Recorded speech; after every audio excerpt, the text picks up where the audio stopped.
Esse é uma cápsula e nós vamos falar sobre a Butanvac, que é um caso clássico de tragédia causada por ciência sendo usada para política, né? O Dória, lá atrás, na época da Covid, queria se mostrar como uma alternativa ao Bolsonaro, e daí encarnou o espírito pandeminion e falou: não, que eu tenho que desenvolver a vacina aqui em São Paulo e não sei o que lá, e vamos fazer uma vacina de São Paulo. Fez um acordo terrível com a Sinovac lá da China para trazer a vacina chinesa para São Paulo, né, que virou a Coronavac na época. Caro pra caramba, pagou caro pra cacete por essa vacina, com a expectativa de que iria haver transferência de tecnologia e ele iria lançar a vacina aqui no Brasil. No final das contas, a coisa toda foi um exercício de desperdício de dinheiro público por objetivos políticos e que deu errado pra caramba, a ponto de agora a tal da Butanvac, que seria a versão totalmente brasileira dessa vacina, ter sido cancelada, né? Um absurdo isso daqui. Essa notícia foi sugerida por Sigelman, Porqueto Ancap e várias outras pessoas. Obrigado aí ao pessoal que sugeriu as notícias lá no nosso site, no visãolibertaria.com. E obrigado a você que está assistindo o nosso vídeo. Se você gosta do nosso conteúdo, por favor, deixe o seu like, se inscreva aqui no canal, né? Pois bem, esse daqui foi um dos piores absurdos jamais feitos em nome da ciência aqui no Brasil. Não é o que eu falo para vocês. Ciência é uma coisa extremamente importante, todos nós devemos nos guiar pela ciência, mas quando a ciência se mistura com política, o cruzamento dessas coisas é sempre algo trágico. E foi o que aconteceu na pandemia de 2020, né? Eu sempre deixei claro que eu sou um amante de vacinas, eu sou um entusiasta de vacinas, eu acho que vacina é uma coisa que realmente melhorou a qualidade de vida. Vocês não fazem ideia o quanto a nossa qualidade de vida hoje é melhor em função das vacinas, né? Mas até eu, que sou tão entusiasta de vacinas, reconheço que essa vacina da Covid foi uma coisa tão cercada de politicagem, foi tão usada politicamente, que realmente, no final das contas, eu me pergunto se não foi tudo um grande placebo no final das contas, né? O fato é, em ponto algum dessa controvérsia toda de vacinas, ficou mais claro o uso político do que o Dória, né? O Dória, a gente sabe, ele tinha a expectativa de ter o lugar do Bolsonaro, né? Ele achava que ele era o bambambam, ele ia ser o próximo grande político do PSDB e coisa e tal, e foi atropelado pelo Bolsonaro nas urnas, só conseguiu se eleger governador de São Paulo porque fez o Bolsodória e coisa e tal, mas imediatamente depois começou a sabotar o Bolsonaro, mesmo antes da Covid, tá? É aquela estratégia que eu falei com vocês, né? O PSDB achava que, tirando o PT com o impeachment da Dilma, né, que o PSDB seria o substituto natural. Só que o Geraldo Alckmin sofreu aquela síndrome que eu falei para vocês, o PSDB abusou do direito de perder. O PSDB devia ter sido muito mais combativo desde 2006, né? No primeiro escândalo do Mensalão, o PSDB falou: não, não vamos fazer impeachment do Lula não, deixa o Lula sangrando, que em 2006 a gente tira ele. E aí perderam a eleição de 2006, né? Aí veio o Petrolão depois, né? Não, deixa o Lula sangrar que a gente tira ele em 2010. E chegou 2010 e não tiraram, né? E é o que eu falo para vocês. O que fez a diferença entre o PSDB e o Bolsonaro? O Bolsonaro o tempo todo batendo no Lula esse tempo todo, no final das contas. Então, a grande questão é essa. O PSDB começou a passar uma imagem para a população brasileira de que, na verdade, estava tudo ok com o PT, não tinha problema nenhum, né? O PSDB estava, de fato, satisfeito com governar São Paulo, né? São Paulo, vamos combinar, é 40% da economia do Brasil. Qualquer um que veja as contas públicas aí sabe que o estado de São Paulo é maior do que muito país que tem aí no mundo, né? Você pode estar preocupado com a eleição na Bolívia, se o Evo Morales vai ganhar, se não sei o que lá vai ganhar e coisa e tal. A verdade é que a Bolívia, cara, é capaz da economia da Bolívia não bater com a cidade de São Paulo, o governo da cidade de São Paulo. O estado de São Paulo, então, certamente é muito maior, né? Então, ou seja, o PSDB ficou nessa zona de conforto, brigando com o Lula, mas não brigando muito, né? E enquanto isso, dominando São Paulo, que é uma fonte de renda muito grande, né? Uma importância muito grande. Só que é aquilo que eu falei para vocês, isso é o tipo da postura covarde que um dia iria cobrar o preço do PSDB, e esse preço foi cobrado em 2018, quando o Geraldo Alckmin não teve nem chance de nada, né? Ninguém nem considerou o Geraldo Alckmin na eleição de 2018. Eu nem lembro se ele ficou em quinto lugar, em sexto lugar. Eu sei que teve gente que... Até o Ciro Gomes ficou na frente do cara, né? Por que isso? Porque o Geraldo Alckmin era particularmente ruim? Não, o Geraldo Alckmin já teve votações muito melhores no PSDB.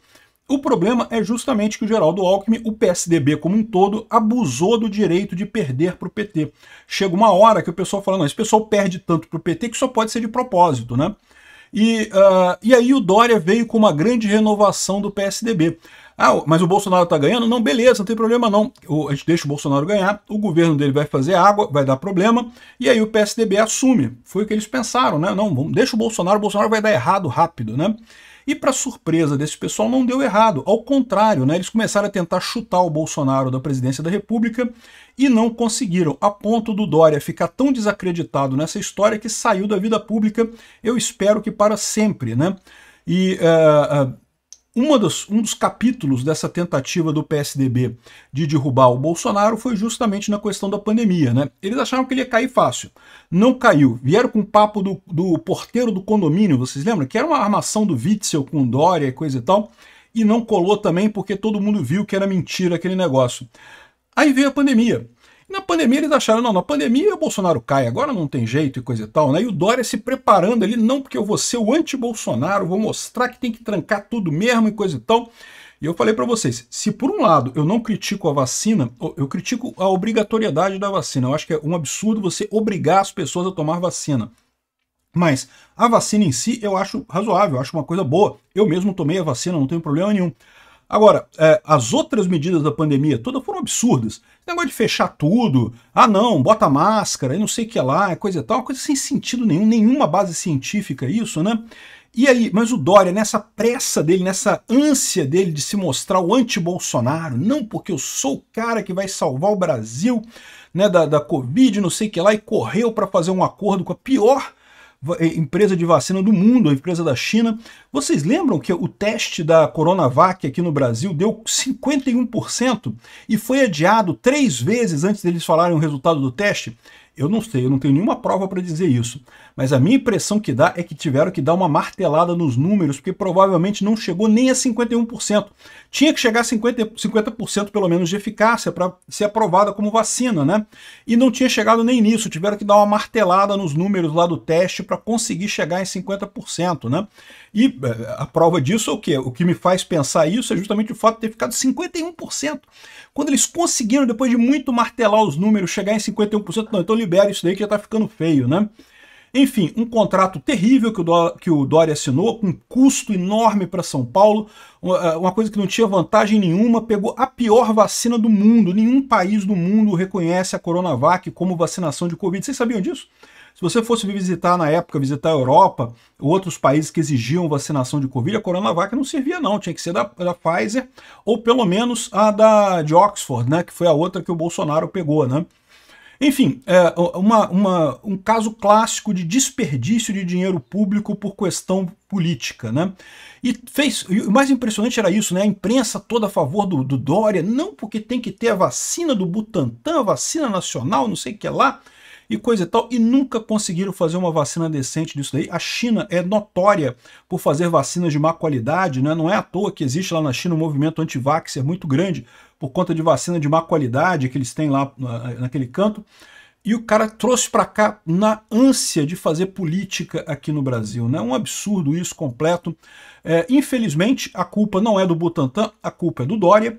O Dória que inventou essa história lá atrás para fazer esse tipo de lambança, e o Butantan agora está pegando a rebarba disso, né? Continuou fazendo a vacina, só que a vacina brasileira não passou nos testes, e a gente está numa situação de que ninguém consegue entender direito para que serve vacina da Covid, uma vez que Covid hoje em dia... Você ainda tem Covid, tá? Ainda tem pessoas que pegam Covid, não acho que acabou, não. Essas doenças nunca acabam, né? Elas sempre continuam cada vez com um risco menor e coisa e tal. Mas o que vai acontecer é que quem pega Covid hoje em dia mal consegue diferenciar ela de um resfriado, de uma coisa, de uma gripe normal, então é muito difícil você justificar essa coisa toda de vacina para Covid, coisa e tal. A maior parte dos países do mundo já parou com essas exigências todas de vacinação. Aqui no Brasil eles continuam fazendo. Por quê?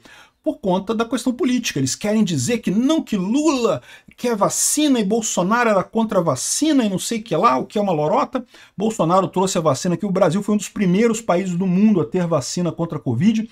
Foi Inglaterra, Estados Unidos, o Brasil já foi na outra leva, junto com a Austrália, com outros países, logo no início de 2021. Dos primeiros países a ter vacina foi aqui o Brasil. Então, assim, uma besteira danada que fizeram. pura questão política que querem fazer com isso, né? Enfim, um absurdo isso daí. O imunizante do Butantan foi adaptado para proteger Omicron B1 e B4, 5 e não sei o que lá, mas no final das contas os testes foram inconclusivos e para que isso, né? Perderam dinheiro jogado fora. Além de gastarem uma grana danada com algo que não serviu para nada, no caso da Butanvac, ainda ficaram com esse papelão todo do Dória aí, que agora o Dória não consegue se eleger nem para vereador mais. Aqui, ó, à época o Dória afirmou que encomendou a fabricação de 18 milhões de doses ao Instituto Butantan e coisa e tal. Ou seja, o desenvolvimento da vacina foi formalmente encerrado. Acabou a história, acabou o Dória, acabou essa lorota toda que o pessoal estava tentando colar, né? Curiosamente, ainda insistem em dizer que Bolsonaro causou mortes na pandemia, o que é uma coisa totalmente sem sentido, né? Tivemos uma pandemia, muita gente morre em pandemia, não tem jeito, né? Mas essa lorota de que tem culpa do Bolsonaro nisso daí é só política, mais uma vez. É só você comparar os números de morte por milhão de habitantes aqui do Brasil com a Europa, com os Estados Unidos. Foi todo mundo mais ou menos no mesmo nível mesmo. Infelizmente, muita gente morre em pandemia, mas não teve nenhum descuido da parte do Bolsonaro nesse aspecto. Obrigado por assistir o vídeo até o final. Além de curtir, compartilhar e se inscrever no canal, considere se tornar patrocinador com valores a partir de R$ 1,99. Clique no botão Seja Membro abaixo para saber as condições e vantagens de patrocinar o canal. Mais informações sobre o nosso projeto, visite nossos sites indicados na tela.